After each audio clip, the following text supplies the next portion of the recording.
Komşu memleketler bundan istifade edip torpaqlarımızı işgal etmeye çalışırlar. Bütün bunlar benim qeyrətimə toxunurdu. Amma elə ki, müqavimət göstərməyə acizim.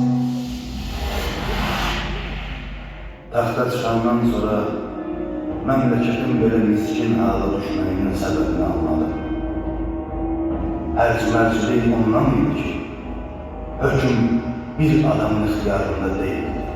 Hər tayfa əmiri, hər zorlu əyan üzünü hökmdara bərabər tuturdu. Bu səbəbdən məmləkət paramparça olmuş.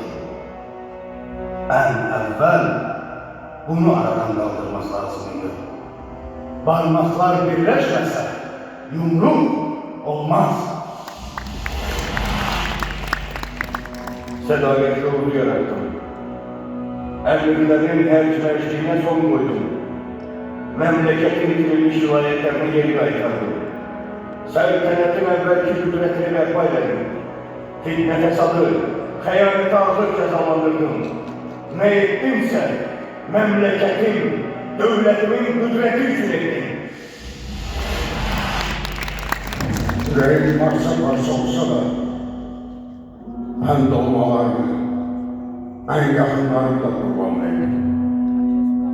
Halı dedi, Şah Abbas qəddardır, zalimdir.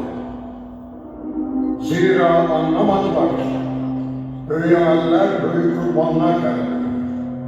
Böyük səltənət, əzəmətli ağac kimi. Mən bu ağacı əyilməyə qoymadım. Başım dikəndi, asimana çatdı. Mən, Türk Qızılbaş məmləkətinin hökmdarı İsmail Bahadır'ın xələfi Şah Məhəmmədoğlu Şah Abbas Səfəvi